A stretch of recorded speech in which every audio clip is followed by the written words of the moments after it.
Assalamualaikum warahmatullahi wabarakatuh. Innal hamdalillah nahmaduhu wa nasta'inuhu wa nastaghfiruh wa na'udzu billahi min syururi anfusina wa min sayyiati a'malina. May yahdihillahu fala mudhillalah wa may yudlilhu fala hadiyalah. Asyhadu an la ilaha illallah wahdahu la syarikalah wa asyhadu anna Muhammadan abduhu wa rasuluhu la nabiyya ba'dah. Allahumma sholli wa sallim wa barik ala Muhammad wa ala alihi wa sahbihi wa man tabi'ahu bi ihsani ila yaumil qiyamah. Amma ba'du. Para jamaah yang dimuliakan oleh Allah Subhanahu wa ta'ala, pertama-tama marilah kita memuji syukur kehadirat Allah Subhanahu wa ta'ala. Berkat rahmat, nikmat dan hidayah dari Allah Subhanahu wa ta'ala, kita bisa berkumpul di majelis ini, di masjid ini, dengan melakukan sholat berjamaah dan melanjutkan mengaji kitab Bulughul Maram. Tanpa rahmat, nikmat dan hidayah dari Allah Subhanahu wa ta'ala, kita akan berat, bahkan tidak bisa melangkahkan kaki dan melambaikan tangan kita menuju tempat yang mulia ini. Maka sudah selayaknya kita memuji syukur atas semua nikmat, rahmat dan hidayah tersebut kepada Allah Subhanahu wa ta'ala. Yang kedua, sholawat serta salam marilah kita panjatkan kepada junjungan Nabi kita Muhammad Sallallahu Alaihi Wasallam.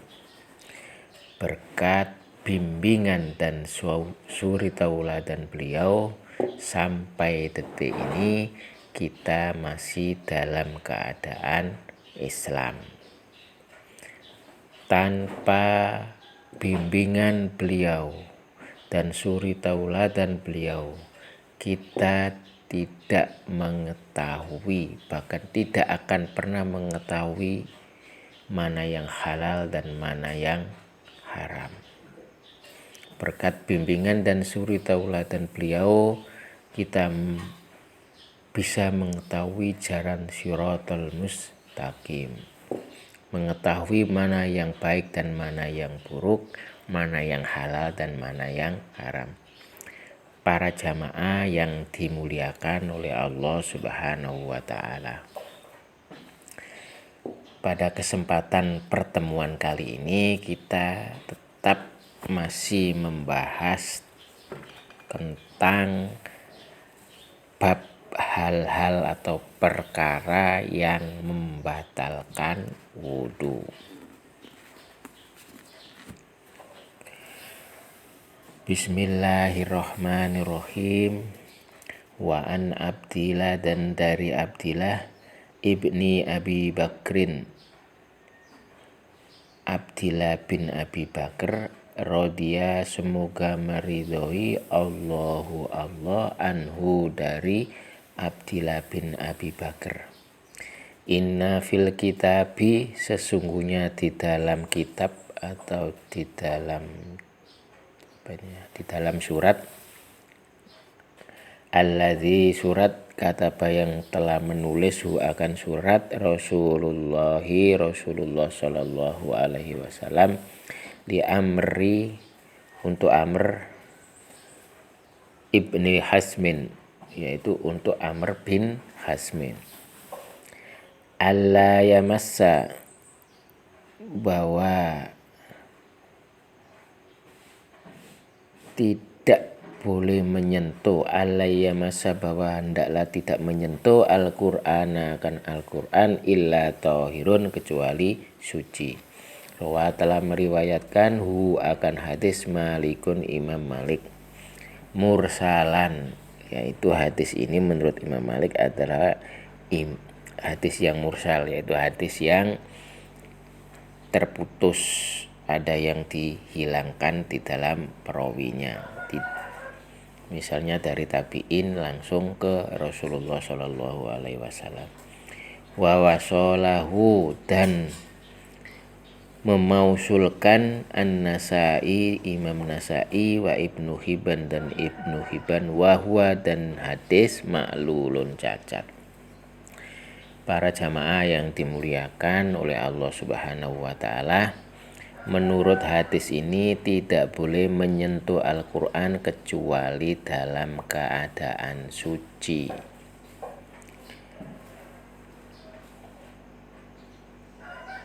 Ulama berbeda pendapat terkait dengan ini.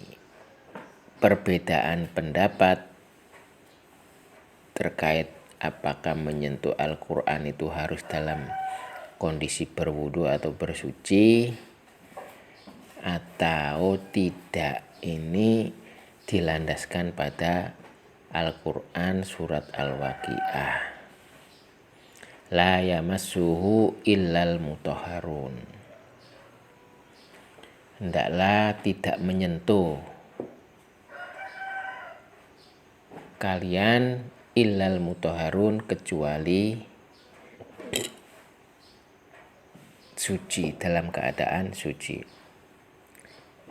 Yang menjadikan ikhtilaf dalam ayat tersebut adalah sebagian ulama menyatakan maksudnya begini, yang menjadikan ikhtilaf atau perselisihan terkait dengan ayat tersebut, dan termasuk nanti ada kaitannya dengan hadis yang barusan dibaca, adalah di dalam Al-Quran surat Al-Waqiah tersebut ada dua kata, yaitu alams, la yamassu, sama al-mutahharun. La yamassuhu, sebagian ahli tafsir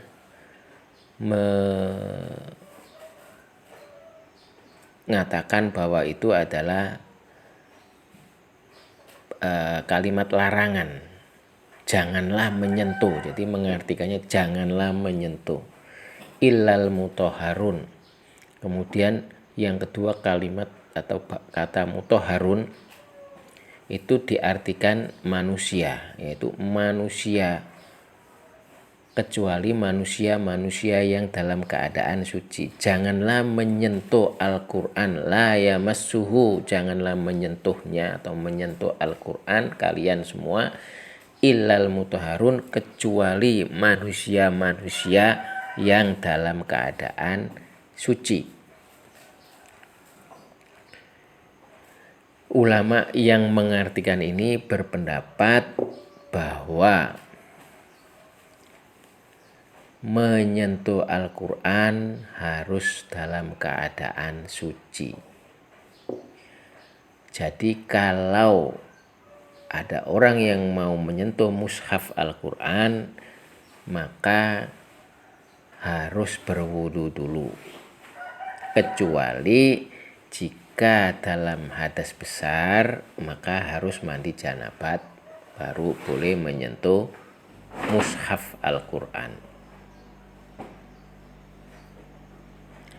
Kemudian sebagian ulama, termasuk terutama para ahli tafsir, mayoritas ahli tafsir menafsirkan ayat tersebut adalah la yamassuhu,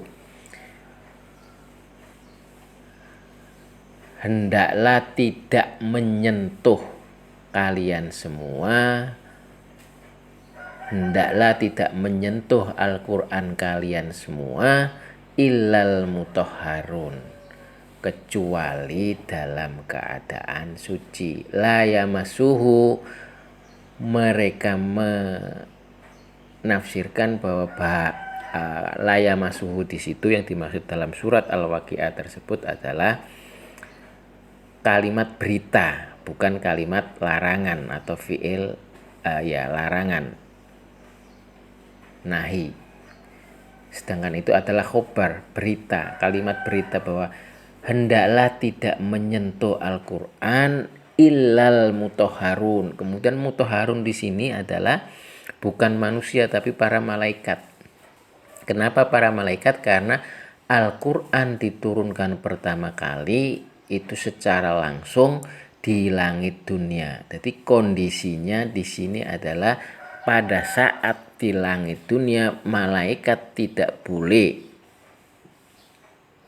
menyentuh Al-Qur'an illal mutahharun, kecuali dalam kondisi bersuci.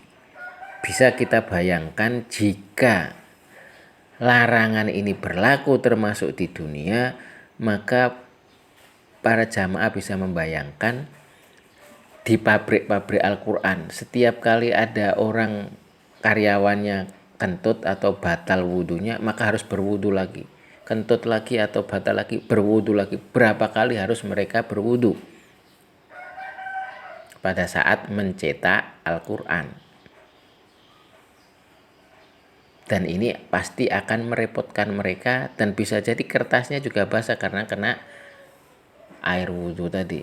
Meskipun sudah dikeringkan, mungkin masih ada bekas-bekas atau bercak air wudhunya, meskipun sedikit. Nah, sehingga kalau menurut saya secara pribadi bahwa menyentuh mushaf Al-Qur'an tidak harus berwudhu. Tapi kalau mau berwudu itu lebih baik. Jadi sekali lagi ini tidak wajib, dan larangan ini la yamassuhu ilal mutahharun, larangan di sini tidak dalam kondisi haram, tidak sampai ke haram. Jadi kalau menurut saya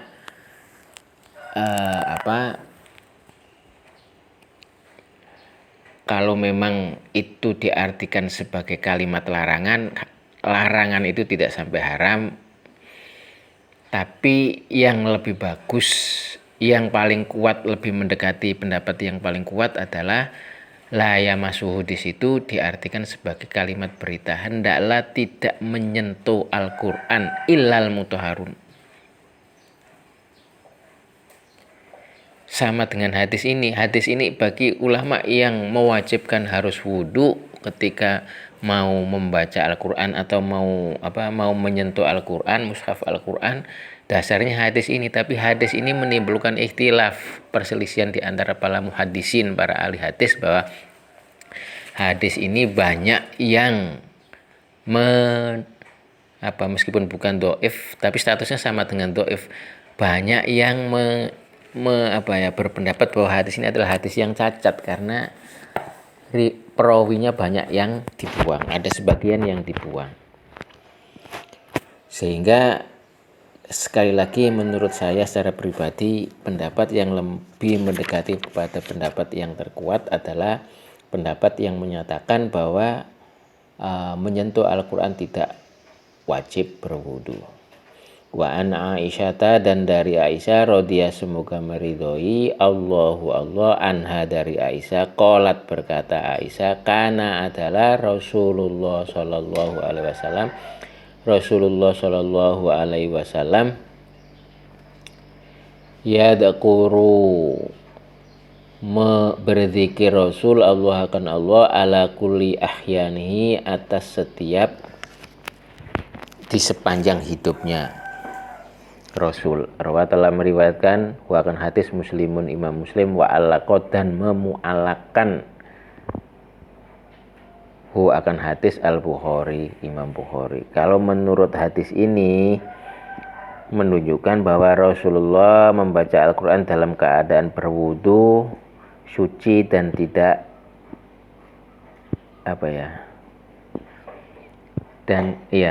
Rasulullah selalu dalam keadaan bersuci sepanjang hidupnya. Tetapi hadis ini sekali lagi juga dimu'alakan, mu'alak. Jadi hadisnya termasuk hadis yang tidak bisa dijadikan hujah. Jadi kalau menurut hadis ini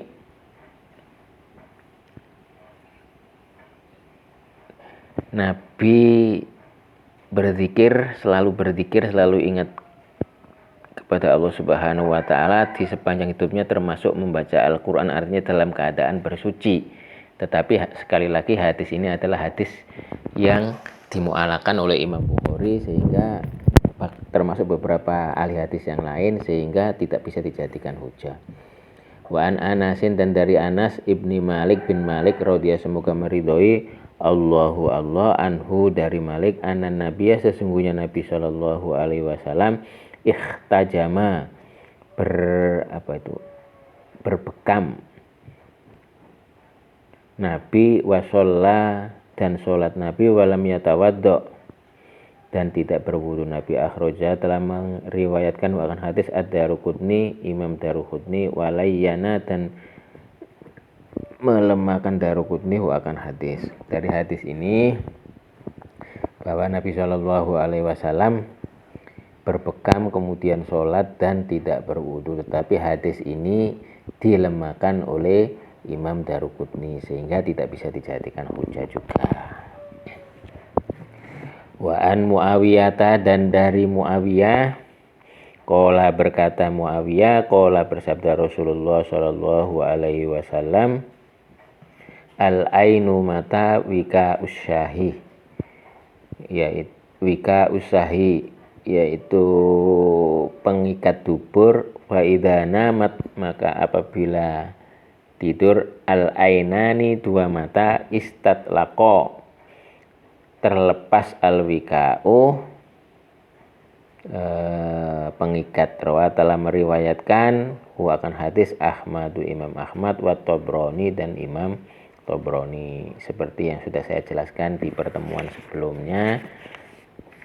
Kalau nggak salah pertemuan pertama pada saat bab membatalkan wudhu, ada sebuah hadis an Anas bin Malik qala kana ashabur Rasulillah sallallahu alaihi wasallam ala ahdihi yang tadhiruna al-isya hatta tahfiqa ru'usuhum thumma yusalluna wa la yatawaddaun. Anas bin Malik radhiyallahu anhu berkata, para sahabat Rasulullah sallallahu alaihi wasallam pada masa beliau menunggu sholat isya sampai kepala mereka terangguk-angguk, dalam artian ngantuk, kemudian mereka melakukan sholat dan tidak berwudu. Hadis riwayat Imam Abu Dawud, disahihkan oleh Imam Daruqutni, dan berasal dari riwayat Imam Muslim. Seperti yang sudah saya jelaskan sebelumnya, dua hadis ini seolah-olah bertentangan, tapi kita kompromikan, yaitu jika tidurnya itu tidak tidur nyenyak, masih bisa mendengarkan sesuatu atau masih bisa merasakan sesuatu, maka dia tidak batal. Seperti hadis yang barusan saya bacakan, ketika ada sahabat pada zaman Nabi, para sahabat menunggu Nabi untuk sholat isya itu, pernah Nabi terlambat, kemudian saking larutnya para sahabat ngantuk, sambil duduk kepalanya tak angguk-angguk saking ngantuknya, tiba-tiba Nabi datang, Bilal qomat, langsung sholat. Para sahabat nggak wudhu tapi langsung sholat, dan itu tidak ditegur oleh Nabi. Artinya posisi ketika duduk tidurnya dan tidak nyenyak, maka tidak membatalkan wudhu.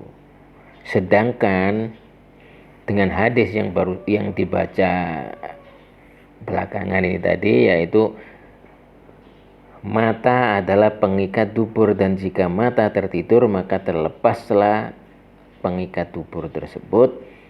Ini dianggap ketika kita tidur dalam kondisi berbaring dan tidurnya nyenyak, tapi kata kuncinya adalah nyenyak, lelap, sehingga tidak sadar akan sesuatu apapun, sesuatu yang terjadi tidak sadar, itu baru membatalkan wudhu. Jadi tidur yang membatalkan wudhu adalah tidurnya nyenyak dan lelap. Sedangkan jika tidurnya tidak nyenyak dan lelap, apalagi dalam kondisi terduduk posisinya, maka tidak membatalkan wudhu. Wazada, dan menambah Wazada, dan menambah Muawiyah, waman nama, dan barang waman dan barang siapa orang nama yang tidur orang falyatawaddo maka hendaklah berwudu orang. Wahadihi ziyadah dan di dalam tambahan ini fi hadal hadisi di dalam hadis ini inda Abi Dawud di sisi Abi Dawud atau dalam riwayat Abi Dawud min hadisi Aliin dari hadis Ali duna qaulihi tanpa perkataan atau kalimat istatlaqo terlepas alwika'u ikatan wafi kilal isnadi dan di dalam tiap isnada ini dan di dalam tiap-tiap sanad kedua hadis ini do'fun do'if. Jadi hadis ini ada tambahannya lagi di dalam riwayat yang berasal dari Ali, wa man nama falyatawaddo. Barang siapa yang tidur maka hendaklah berwudu. Dan tambahan ini di dalam hadis Ali ini tidak ada kata istatlaqal wika, yaitu tidak seperti hadis yang sebelumnya yang ada jika tertidur maka akan terbuka ikatan. Tidak ada itu, tapi langsung wa man nama falyatawaddo, dan barang siapa yang tidur maka hendaklah berwudu. Tetapi di dalam hadis ini kedua sanadnya baik yang dari Ali maupun dari Muawiyah, kedua sanadnya ini ada yang mendoifkan, sehingga ada sebagian ulama yang menyatakan bahwa tidur tidak membatalkan wudu seperti yang hadis pertama di dalam bab ini. Tetapi kalau mau lebih hati-hati ya wudu saja. Tetapi pendapat yang lebih mendekati pada pendapat yang rojih atau yang kuat adalah tidur tidak membatalkan wudu. Atau kita kompromikan seperti yang saya katakan tadi, bahwa jika tidurnya itu pulas, nyenyak betul, maka membatalkan wudu karena kita tidak tahu apakah kita sudah batal atau belum. Tetapi jika kita tidurnya itu tidak pulas dan yakin bahwa kita tidak batal wudunya karena asal pada saat kita sebelum tidur itu adalah sudah berwudu atau dalam kondisi suci, maka tidak membatalkan wudu. Wali Abi Dawud dan dari Abi Dawud aidon juga an Ibni Abbas dari Ibnu Abbas radhiyallahu semoga meridhoi Allah anhuma dari keduanya marfu'an, yaitu hadis marfu, innamal wudu'u sesungguhnya wudu alaman atas orang nama yang tidur orang muttaji'an yang berbaring dalam keadaan berbaring. Wa fi isnadihi dan di dalam sanadnya dha'fun aidon, yaitu sanadnya juga sanadnya juga dhaif. Ini hadis dari Abu Dawud dan dari Ibnu Abbas juga ada sebuah hadis, sesungguhnya wudu bagi orang yang tidur dalam kondisi berbaring, terlentang.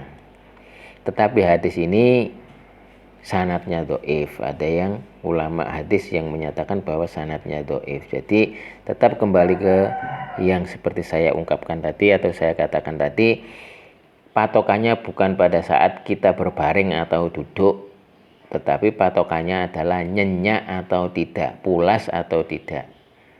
Kalau mau lebih hati-hati ya wudu, tapi pendapat yang lebih kuat adalah tidak membatalkan wudu.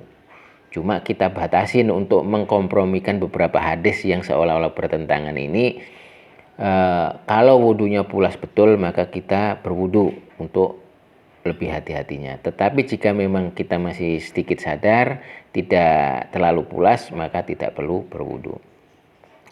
Wa Ibni Abbas dan dari Ibnu Abbas radhiyallahu semoga meridhoi Allah anhuma dari keduanya, anna Rasulullah sesungguhnya Rasulullah sallallahu alaihi wasallam qala bersabda,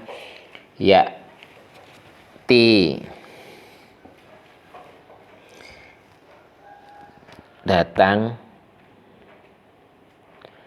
ahadukum salah seorang dari kalian asyaitonu setan fi sholatihi di dalam sholatnya ahad atau seseorang, fayanfuhu maka meniup setan fi maq'adatihi di dalam pantatnya orang, pantatnya ahad atau seseorang, fayukhayyalu maka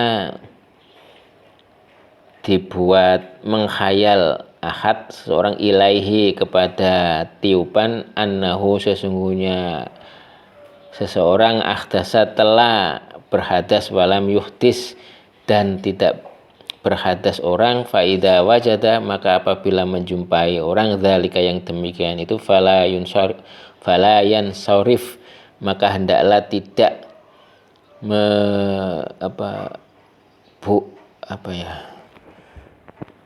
membatalkan orang atau membubarkan orang, hatta yasma'a sehingga mendengarkan orang, sautan akan suara, au yajidan atau menjumpai orang, rihan akan bau. Akhraja telah mengeluarkan akan hadis Al-Bazaru, Imam Bazar. Hadis ini menjelaskan bahwa Nabi pernah bersabda, ketika seseorang sholat maka setan itu datang, kemudian setan itu meniup pantatnya orang yang sholat tersebut. Jadi akhirnya orang yang sholat tersebut berhayal seolah-olah saya ini kentut atau tidak, saya ini kentut atau tidak, karena ada isis di pantatnya. Nah, ketika terjadi seperti ini maka kuncinya ada dua. Di dalam hadis ini bilang sabda Rasulullah SAW, ada dua kuncinya.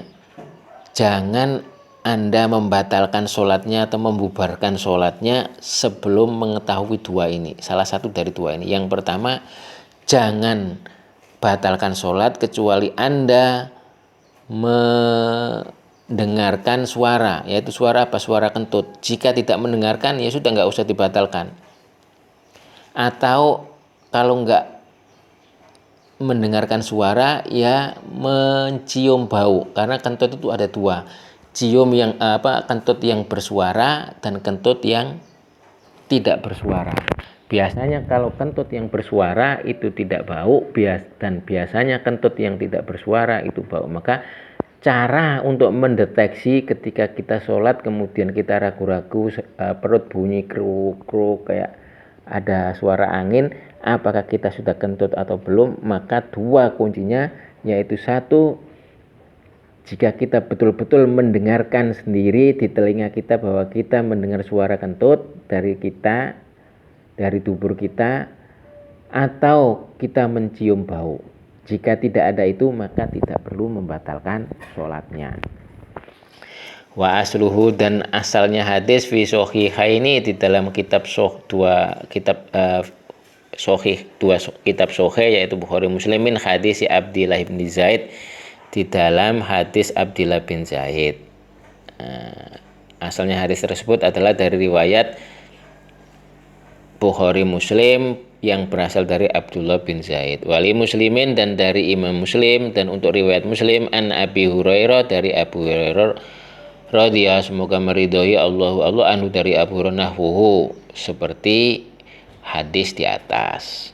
Walil Hakim, dan untuk riwayat Hakim an Abi Sa'id, dari Abi Sa'id marfu'an, yaitu hadis yang marfu', idza jaa apabila datang ahadukum salah seorang dari kalian asyaitonu setan, faqala maka berkata setan, innaka sesungguhnya engkau ahdasta telah berhadas engkau, falyakul maka hendaklah berkata engkau, kadzabta telah berdusta engkau. Akhraja telah meriwayatkan, telah mengeluarkan akan hadis Ibnu Hibban bilafdin dengan lafadz falyakul, dan hendaklah berkata engkau, fi nafsihi di dalam hati.